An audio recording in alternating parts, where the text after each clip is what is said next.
बिस्मिल्लाहिर्रहमानिर्रहीम। भारत को मार का हक में मार क्या पड़ी कि उसे अब हर तरफ से दबाव का सामना करना पड़ रहा है। ना मईशत संभल रही है, ना सफारतकारी उनके कंट्रोल में आ रही है, बल्कि जिस तरीके से डोनाल्ड ट्रंप जो अमेरिकी प्रेसिडेंट हैं उन्होंने हिंदुस्तान की दिफाई सलाहियत का और पाकिस्तान और भारत के माबैन होने वाली जंग में मजाक उड़ाया, उसकी तारीख में कहीं कम ही मिसाल मिलती है। डोनाल्ड ट्रंप ने बार बार बताया कि किस तरीके से पाकिस्तान ने हिंदुस्तान के त्यारे मार गिराए, जिसको हिंदुस्तान मुसलसल छुपाता रहा। फिर उसके बाद ये तस्लीम करना पड़ा कि हाँ जी हमारे त्यारे गिराए गए। फिर एक भोंडा प्रोपेगेंडा शुरू कर दिया गया कि जी हमने पाकिस्तान के भी त्यारे गिराए, जिसपे तमाम दुनिया ने हिंदुस्तान को जो है आड़े हाथों लिया और कहा कि इस किस्म का झूठ आज की दुनिया में चलता नहीं है। दूसरी तरफ हिंदुस्तान की मैशत भी मार के हक के बाद ऐसी उसको मार पड़ रही है कि वो भी अब हिंदुस्तान के लिए एक बड़ा चैलेंज बनती चली जा रही है।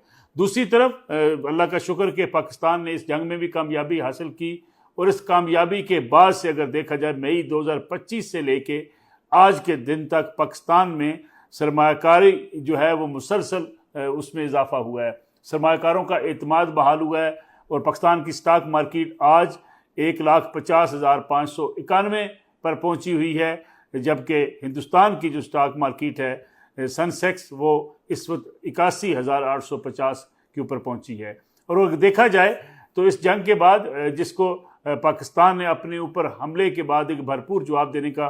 फैसला किया था और ऑपरेशन बनियान मरसूस का आगाज़ किया था और हिंदुस्तान को ऐसा सबक सिखाया कि उसके बाद से हिंदुस्तान की अगर सरमायाकारी की बात की जाए, हिंदुस्तान में सरमायाकारों के एतमाद की बात की जाए तो पाकिस्तान की मार्केट में 31% इजाफा हुआ इस जंग के बाद, जबकि हिंदुस्तान की मार्केट में सिर्फ 2% सेंसेक्स में इजाफा हो सका। गोया इस वक्त सरमायाकारी करने को तैयार नहीं है। बैरूनी सरमायाकारी हिंदुस्तान के लिए बड़ा चैलेंज बनी हुई है और मकामी जो सरमायाकार हिंदुस्तान के वो इस वक्त हुकूमत की पॉलिसियों पर एतमाद करने को तैयार नज़र नहीं आते। तो इस जंग के बाद हिंदुस्तान को जहाँ बैरूनी महाज पर दुनिया भर में अपने स्वार्थी महाज पर शिकस्त का सामना रोज़ बरोज़ करना पड़ रहा है, इसी तरीके से जो है हिंदुस्तान के अंदर जो सरमायाकारी का माहौल है अब वो भी हिंदुस्तान के लिए एक अलार्मिंग सिचुएशन पर पहुंच चुका है, क्योंकि इस जंग से लेके गुज़श्ता रोज़ मार्केट बंद होने तक जो सूरत हाल है वो अब इस वक्त पूरी दुनिया के सामने है। दूसरी तरफ एक बड़ी पेशरफ्त आज हुई। वो पेशरफ्त ये है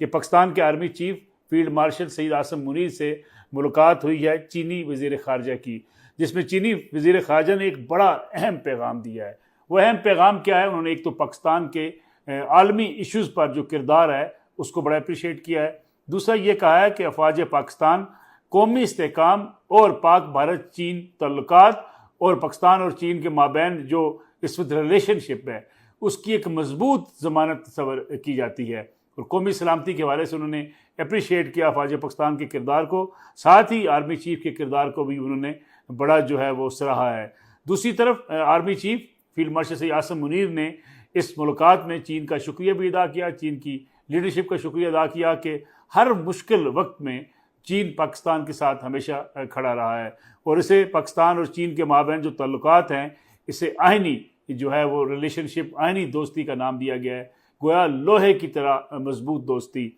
तो गोया अगर देखा जाए तो इस मुलाकात के बाद जिस तरीके से पाकिस्तान के किरदार को सराहा जा रहा है, पाकिस्तान की सपोर्ट का ऐलान किया जा रहा है और वज़ीर ख़ारजा ने ये यकीन दहानी कराई पाकिस्तान के आर्मी चीफ को कि किसी भी सूरत में पाकिस्तान की कौमी सलामती पर, पाकिस्तान के मईशत के हवाले से और पाकिस्तान के मामलात के हवाले से चीन कभी पाकिस्तान को तनहा नहीं छोड़ेगा। अगरचे पाकिस्तान और ये बड़े बड़े मुश्किल वक्त भी आए, बड़े बड़े इम्तिहानात भी आए, जिसमें कई लोगों ने कहा कि शायद पाकिस्तान और चीन के ताल्लुकात ख़राब हो सकते हैं, लेकिन कभी पाकिस्तान और चीन की ये दोस्ती कभी भी पीछे की तरफ नहीं गई और मुसलसल आगे की तरफ बढ़ रही है। एक बड़ी पेशरफ्त है और ये पाकिस्तान की पॉलिसियों के ऊपर, पाकिस्तान की मौजूदा सियासी और फौजी लीडरशिप के ऊपर एक बड़ा भरपूर एतमाद का इजहार है जो चीन के वज़ीर ख़ारजा ने आज किया है। इस लिहाज से अगर देखा जाए तो पाकिस्तान में सरमायाकारी के मौके भी बढ़ रहे हैं और ख़ास तौर पर बांग्लादेश का जो दौरा है वो डिप्टी वज़ीर आज़म वज़ीर ख़ारजा इसहाक़ डार साहब का,